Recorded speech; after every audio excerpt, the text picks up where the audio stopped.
Hi, Judy from Witchpeace Craft. Welcome to my Make Along Book Buddy AU, our second book for May. Yes, I am late. I do have a good excuse. I've been a little unwell. We've had what I would call an environmental disaster in our area, which happened. They are demolishing, renovating a service station on the highway, which is probably about half to a kilometre away. And yesterday, the weather's cooler, so of course we have all the windows open, all the fresh air.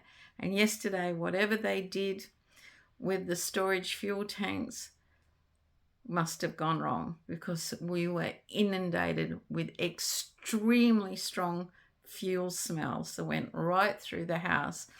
I'm sensitive to smells, so I ended up with a bad headache and actually ended up vomiting. Reeves is sensitive to smells and is currently still in bed with a really bad headache. Finn can smell it but doesn't affect him. We two seem to be the worst. I did feel better this morning. I got up early to watch Eurovision because I still have a dull head and realised I should do this before the month is finished and we don't have a second book.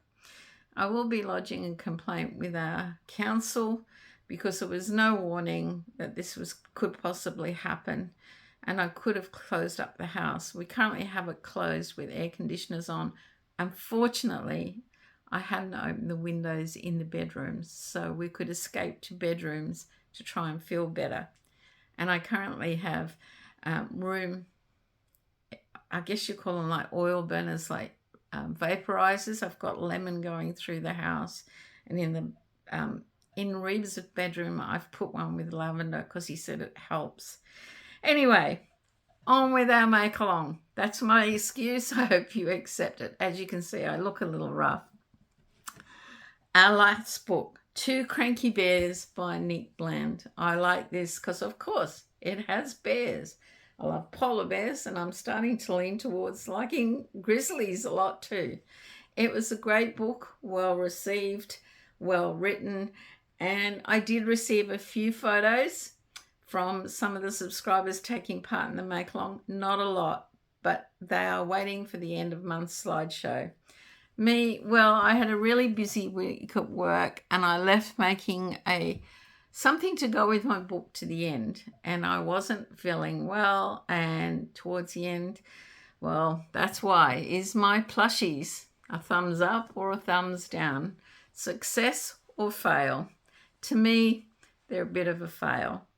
I used a tutorial on YouTube, which I will not mention because it's not their fault. It was my head.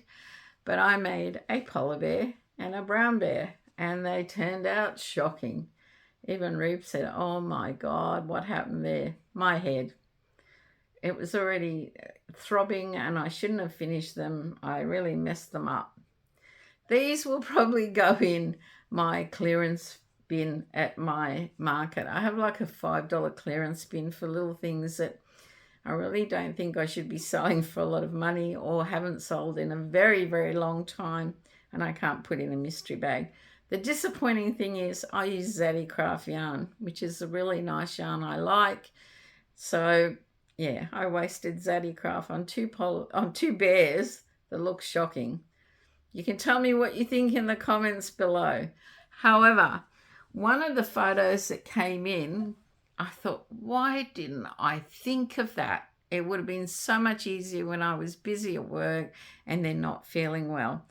And if I do make something to go with this book buddy, it may be that, and I'll show you at a later date. But I hope you enjoyed this book. So our second book for May, which officially should have been launched on the 15th, is the 10th anniversary edition of Thelma the Unicorn by Aaron Bowlby. I think that's how you pronounce it. It is an awesome book. It's a major motion picture from Netflix. It's on there. It was on the New York Times bestseller list. He's a prolific children's book author, and it is great. And basically, it's about learning a lesson in life, even if you don't have sparkles in your life. So Thelma's actually a pony who wants to be a unicorn. Ta-da! And throughout the book, she has a friend who I think looks like a donkey to me. And her friend is Otis. We used to have a dog called Otis. And she finds a way to become a unicorn, and a famous unicorn. Look at that. Lots of pink, lots of sparkles for you to use in your projects, and lots of other little interesting things you can use, like fandom, sunglasses. It's just a really good book and a good story, because basically the lesson in the book is the grass is not always greener, and a famous life is not always better. Sometimes you should appreciate what you have and be happy with what you have. And I think it's a great book for kids to read and enjoy with a parent and learn some things in life.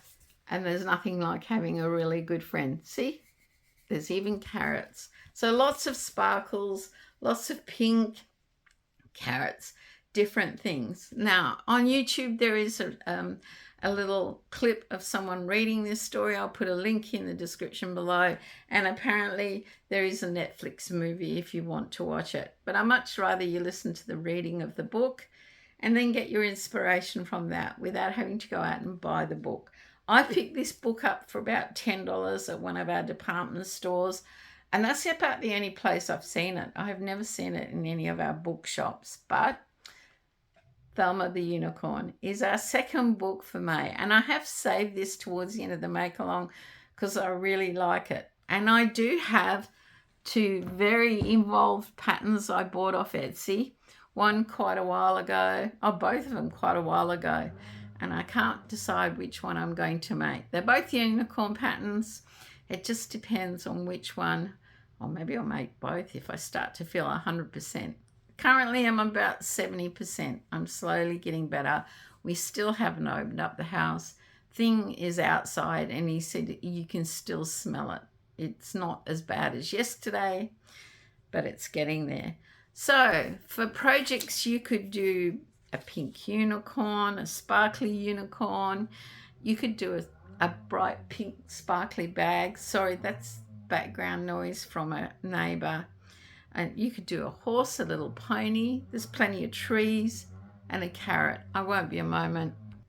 Isn't it always the way? You wait all this time to do a video and your neighbor decides they're going to mess around with their car and motorbike and make a lot of noise. I guess because it's lunchtime, they figure lunchtime on a Sunday, everybody's up, which is wrong because Thing's in bed. Reeves is in bed with a bad headache. Anyway, guys, I hope you find a lot of inspiration from Thelma the Unicorn and enjoy the book. Remember, not always the things you make are a great success. Stay safe, stay well, and leave a comment below. Something positive to make me feel better about the way I currently feel. Bye for now.